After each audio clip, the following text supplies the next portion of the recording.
প্রমিতা বড়ুয়া, বড়ুয়াটেক, বান্দরবান থেকে। পূজনীয় গুরুভানদের কাছে একজন প্রশ্ন করেছেন প্রশ্নকর্তা তুলি বড়ুয়া, চট্টগ্রাম থেকে। প্রশ্নটি হলো, বর্তমানে দেখা যায় যদি দুজন ভিন্নধর্মী ছেলে মেয়ে বিবাহ বন্ধনে আবদ্ধ হয়, তবে তাদের মধ্যে চুক্তি থাকে যে তারা ধর্ম পরিবর্তন না করে একজন অন্যজনের ধর্মের প্রতি সম্মান রেখে এই সম্পর্কটি গড়ে তুলবে। গুরুভানদের কাছে আমার প্রশ্ন, এমনটা কি আসলেই সম্ভব? দেখুন তুলি বড়ুয়া,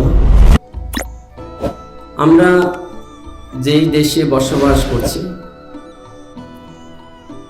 এই দেশের এটা হচ্ছে বাংলাদেশ।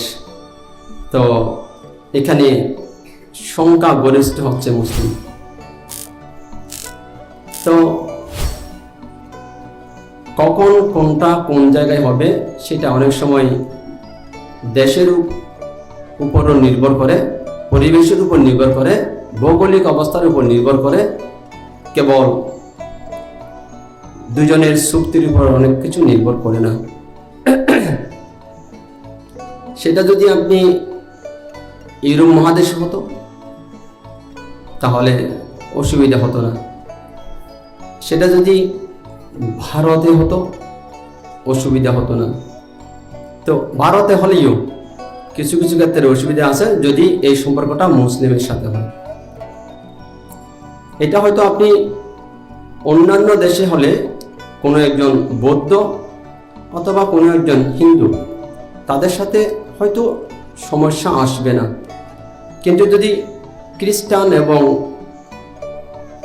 এই সম্পর্কটা যদি খ্রিস্টান পরিবারের এবং মুসলিম পরিবারের সাথে হয়, তাহলে আপনাদের মুখের কোনো চুক্তি এখানে চলবে না।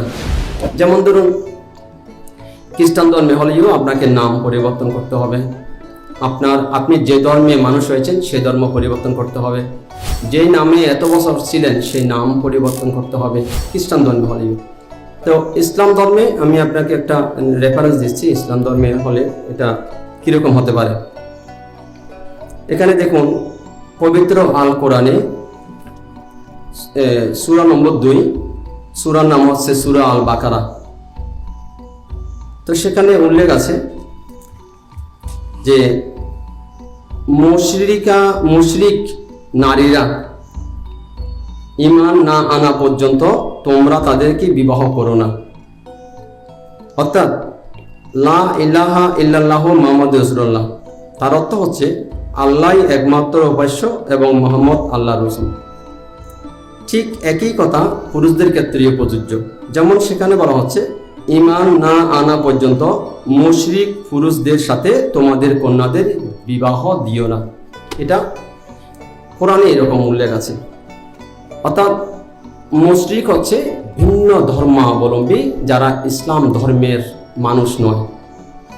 তো এই ভিন্ন ধর্মের কাউকে যদি আপনি বিয়ে করতে যান বা যে কোনো কেউ যদি বিয়ে করতে যায়, এখানে পরিষ্কার উল্লেখ আছে, যতক্ষণ পর্যন্ত লা ইলাহা ইল্লাল্লাহ মুহাম্মাদুর রাসূলুল্লাহ এটা স্বীকার করবে না, আল্লাহই একমাত্র উপাস্য, মুহাম্মদ আল্লাহর রাসূল, এটা যতক্ষণ পর্যন্ত কবুল করবে না ততক্ষণ পর্যন্ত সেখানে বিবাহ হওয়ার কোনো নিয়ম নাই, মানে শরীয়ত মতে।